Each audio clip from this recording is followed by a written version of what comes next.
जय श्री राम। प्यारे भक्तों, आप सभी का स्वागत है, अभिनंदन है। भक्तों, आपने रामायण तो सुनी ही होगी। रामायण सुनने और पढ़ने के बाद भी रामायण के कुछ प्रसंग ऐसे हैं जो हमने ना तो कभी सुने हैं और ना ही पढ़े हैं। रामायण का हर प्रसंग एक आपसी बलिदान और प्यार को दर्शाता है। वाल्मीकि रामायण में श्रुति कीर्ति कौन है, एक बहुत ही सुंदर कथा के माध्यम से हम आपको सुना रहे हैं। वाल्मीकि रामायण में सीता जी की एक बहन उर्मिला बताई गई है। मांडवी व श्रुति कीर्ति जनक जी के छोटे भाई कुशध्वज की बेटियां थीं। मानस में सीता जनक जी की इकलौती बेटी बताई गई हैं। कुल मिलाकर सीता जी की 3 बहनें थीं। उनके भाई का नाम मंगलदेव है, जो धरती माता के पुत्र हैं। चलिए अब सुनाते हैं आपको उस सुंदर कथा को। एक बार श्रुति कीर्ति रात को छत पर टहल रही थीं। माता कौशल्या ने उन्हें देखा तो पहरेदार से उन्हें बुलाने को कहा। वह आईं। तब माता कौशल्या ने पूछा कि तुम अकेले छत पर क्यों टहल रही हो और शत्रुघ्न कहाँ हैं? यह सुनकर श्रुति कीर्ति ने कहा, माता, उन्हें तो मैंने 13 वर्षों से देखा ही नहीं।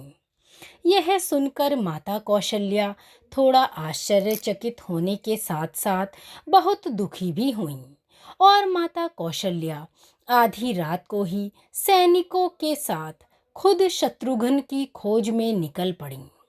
सभी जगह पूछा तो पता चला कि वे नंदीग्राम में हैं। नंदीग्राम में भरत जी कुटिया बनाकर वहीं से राजकाज का कार्य देखते थे। माता कौशल्या वहां पहुंची तो उन्होंने देखा कि जहां भरत कुटिया बनाकर तपस्वी भेष में रहते थे, उसी कुटिया के बाहर एक पत्थर की शिला पर अपनी बाह का तकिया बनाकर शत्रुघ्न भी सोए थे। माता ने जब उनको इस तरह सोए हुए देखा तो उनका हृदय कांप उठा। शत्रुघ्न ने जैसे ही माँ की आवाज सुनी तो वे उठ खड़े हुए और माता को प्रणाम करके बोले, माता, आपने यहाँ आने का कष्ट क्यों किया?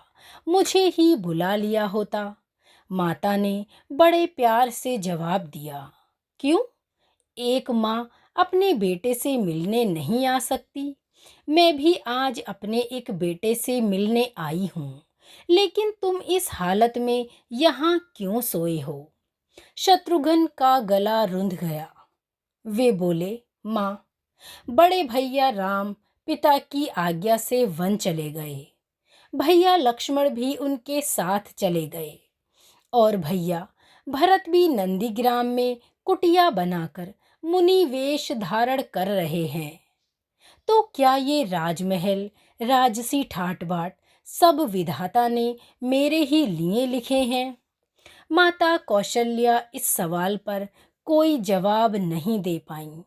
वह एकटक शत्रुघ्न को निहारती रहीं। दरअसल शत्रुघ्न राजसी भेषा में रहकर राजकाज का काम जरूर करते थे, लेकिन उन्होंने भी अपनी पत्नी श्रुति कीर्ति से दूरी बना ली थी और राजमहल की भोग विलासिता का त्याग कर दिया था। और फिर बाद में शत्रुघ्न जी को मथुरा का राजा बनाकर श्रुति कीर्ति जी के साथ उन्हें वहां रहने की आज्ञा दी गई थी। इस प्रकार उनका जीवन बाद में सुखमय हुआ। जय श्री राम।